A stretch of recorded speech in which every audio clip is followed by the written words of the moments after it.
नमस्कार, आप देख रहे हैं हल्ला बोल टीवी। मैं हूं दीपक शर्मा। पटना के SSP senior SP Kartikeya Sharma पर प्रशांत किशोर ने गंभीर आरोप लगाए हैं। प्रशांत किशोर ने कहा है कि उन्होंने अपनी शक्तियों का दुरुपयोग किया है। प्रशांत किशोर ने कहा है कि वे काबिल बन रहे हैं। प्रशांत किशोर ने एक आईपीएस अधिकारी के लिए कई गंभीर आरोप लगाए हैं अपनी शक्तियों का दुरुपयोग करने का, और कहा है कि जो सत्ताधारी पार्टी है बीजेपी, उसके एजेंट के तौर पर सीनियर एसपी कार्तिकेय शर्मा काम कर रहे थे। अब भारतीय जनता पार्टी के वरिष्ठ नेता हैं सुधीर शर्मा हमारे साथ हैं। क्या एसएसपी ने सचमुच अपने दायरे, अपने भारतीय पुलिस सेवा के अधिकारी के नाते जो उन्हें शक्तियां मिली है उसका दुरुपयोग किया है? क्या आपको भी ऐसा लगता है कि उन्होंने दुरुपयोग किया है? देखिए, एक तो बौखलाहट में है प्रशांत किशोर, और दूसरा क्या है, इसलिए अनाप शनाप आरोप लगा रहे हैं। दूसरा क्या है कि वह स्वभाव से भूमिहार विरोधी हैं। और कार्तिकेय शर्मा चूंकि इसी समाज से आते हैं और बड़े तेज तरार और अच्छे अधिकारी हैं, उनके ऊपर उनका आरोप लगाना जातीय कुंठा, जातीय द्वेष जो उनका रहा है भूमिहारों से, और जिसके कारण किसी भूमिहार पर्सनालिटी को वे सहन नहीं कर पाते हैं, इसका परिचायक है। और जो उनके पीछे हमारे समाज के नादान लोग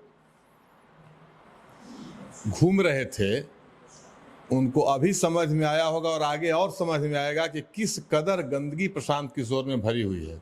मुझे वैसे लोगों पर दया ही आती है जो प्रशांत किशोर जैसे बहुरूपिया और छलिया को थोड़ा भी समर्थन दिया है। प्रशांत किशोर के असली स्वरूप को जानने के बाद घृणा हो जाएगी।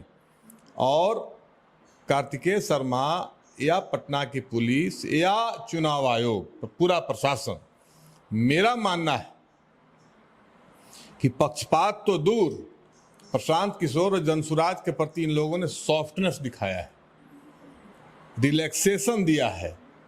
इनको गुंडागर्दी की छूट मिली हुई थी। आप देखिएगा, प्रशांत किशोर चुनाव के दिन 50 लोगों को लेकर बूथ पर भटक रहे थे, घूम रहे थे और अराजकता फैला रहे थे।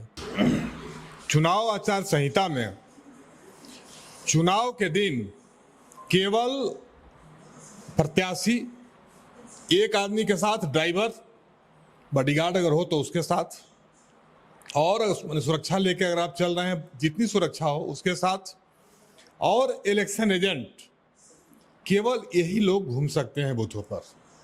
प्रशांत किशोर 50 लोगों के साथ, वीडियो है, आप लोग देख सकते हैं, आप लोग खुद कवर किए होंगे, 50 लोगों के साथ बूथ दर बूथ जाते थे और जाकर के मतदान को प्रभावित करने की कोशिश करते थे। उससे भी पीछे चलिए, जक्कनपुर थाने में अपने पार्टी के वरिष्ठ नेताओं के साथ, जो इनके पार्टी के पदाधिकारी हैं, जो इनके पार्टी में चुनाव लड़े हैं पिछले विधानसभा में, चाहे वो ललन जी प्रसाद हो, चाहे वह रामबली सिंह हो, चाहे वह आरके मिश्रा हो, चाहे वह किशोर मुन्ना हो, चाहे वह जेपी सिंह हो, ये सब लोगों को लेकर जक्कनपुर थाने में जिस ढंग से जाकर प्रशांत किशोर ने वहां थाना प्रभारी को धमकाने का काम किया, जिस ढंग से वहां गुंडागर्दी किया, 28 तारीख को 5 बजे शाम के बाद, और अधिक से अधिक निकलने में अगर 1-2 घंटा का समय लगे तो उसका रिलैक्सेशन हो सकता है।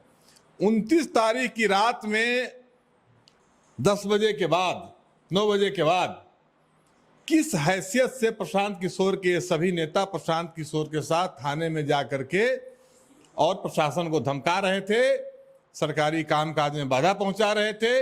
इनके ऊपर अगर थोड़ी भी पक्षपात तो दूर, आरोप जो लगा रहे हैं, अगर पुलिस थोड़ा टाइट भी हुई होती, प्रशासन और चुनाव आयोग टाइट भी हुआ होता, तो इनके सारे लोग प्रशांत किशोर के साथ जेल में होते। लेकिन वहां जाकर के ये धमकाए और सकुशल वहां से लौट गए। एन कॉलेज बूथ पर जो केस हुआ है, इनकी कार्यकर्ता सोकॉल खुशबू पाठक ने केस किया है। खुशबू पाठक का केस तो दर्ज हो गया, लेकिन मैं चुनाव आयोग से और पटना और बिहार के शीर्ष प्रशासन से यह मांग करता हूं कि खुशबू पाठक किस कैपेसिटी में एन कॉलेज बूथ पर थी, इसकी जांच करें।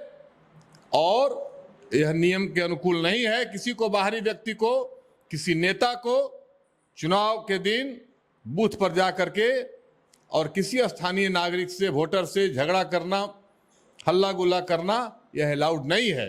यह केवल और केवल चुनाव के दिन बताया प्रत्याशी और उनके मतदान अभिकर्ता जो इलेक्शन एजेंट हैं, यही दो लोग घूम सकते हैं। खुशबू पाठक क्या उस बूथ की मतदाता थी? क्या खुशबू पाठक क्या उस बूथ पर किस कैपेसिटी से वहां गई थी? वो क्या कोई बाहर का कार्यकर्ता किसी पार्टी का जा सकता है क्या? मुझे अनुमति है क्या कहीं जाने की?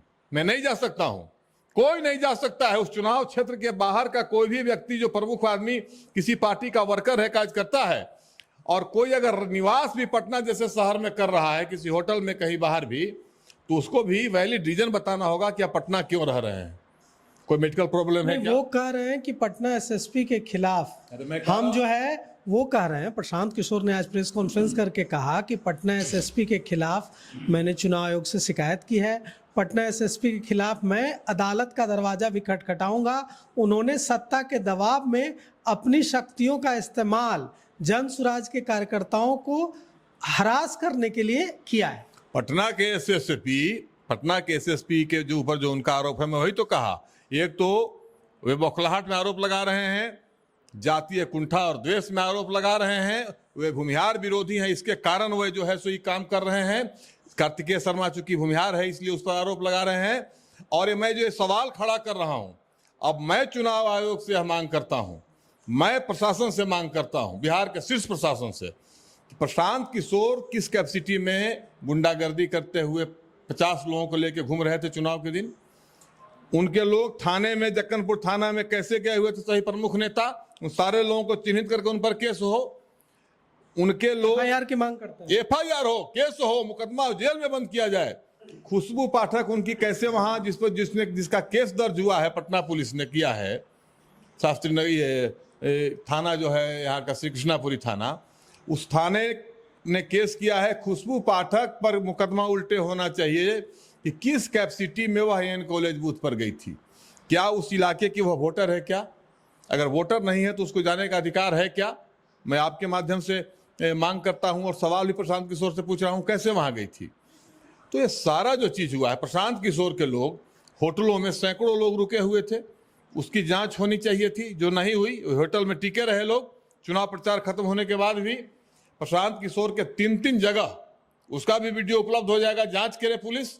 हजारों लोगों का भोजन, 3 जगह हजारों लोगों का भोजन, कलेक्टिवली 7 लोग भोजन बना है, भोजन किए हैं, सामूहिक रूप से प्रशांत किशोर के द्वारा व्यवस्था थी और सब लोग भोजन किए हैं। 3 जगह, 3 केंद्रों पर ऐसा हुआ है।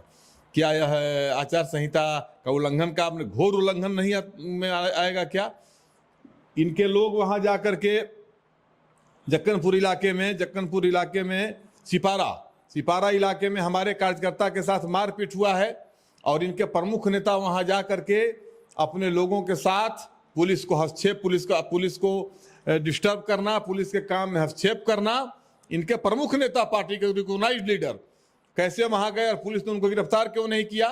इन सब चीजों की जांच होनी चाहिए और प्रशांत किशोर और उनके लोगों पर आदर्श आचार संहिता का उल्लंघन ही नहीं बल्कि आपराधिक मुकदमा दर्ज होना चाहिए, जो चुनाव प्रचार खत्म होने के बाद लगातार इनके लोगों ने किया है, और उन पर कार्रवाई होनी चाहिए। प्रशांत किशोर जब ये कह रहे हैं कि पुलिस का दुरुपयोग किया गया, तो वे कह सकते हैं वे विपक्ष में हैं, आप तो सत्ता पक्ष में हैं, आपकी सरकार है, आपके मुख्यमंत्री हैं, तो आप किस पर आरोप लगा रहे हैं कि पुलिस ने जिस तरह से कड़ाई से एक्शन लेना चाहिए वो नहीं ले रही है? क्यों नहीं ले रही? देखिए, जब चुनाव होता है तो कोई सत्ता पक्ष विपक्ष नहीं होता है, सब कुछ चुनाव आयोग के जिम्मे चला जाता है और चुनाव आयोग को इन चीज़ों को देखना चाहिए। अगर अनदेखा हुआ है तो फिर से इसको रीओपन करके देखना चाहिए और जांच में सब कुछ, आज के दिन में तो सब जगह सीसीटीवी कैमरा है, हर जगह है, वीडियो रिकॉर्डिंग है, पत्रकारों की टीम है, हर जगह से चीज़ उपलब्ध हो जाएगा।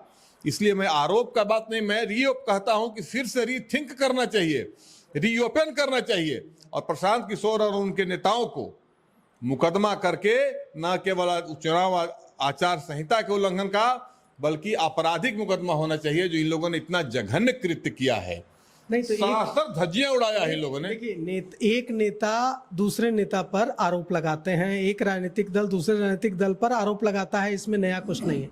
लेकिन एक आईपीएस अधिकारी का कैरेक्टर असैसिनेशन, चरित्र हनन जिस तरह से आज करने की कोशिश की गई है, जिस तरह से कार्तिकेय शर्मा पर पूरा 20 मिनट का प्रेस कॉन्फ्रेंस कर दिया गया है, तो इससे क्या ये एक परिपाटी नहीं चल पड़ेगी कि जो चुनाव हार रहा होगा वो जो एसपी होगा, एसएसपी होगा, उस पर ऐसे आरोप लगा दे। मैंने कहा ना कि वो दो बौखलाहट, एक और दूसरा जातीय कुंठा, जातीय द्वेष।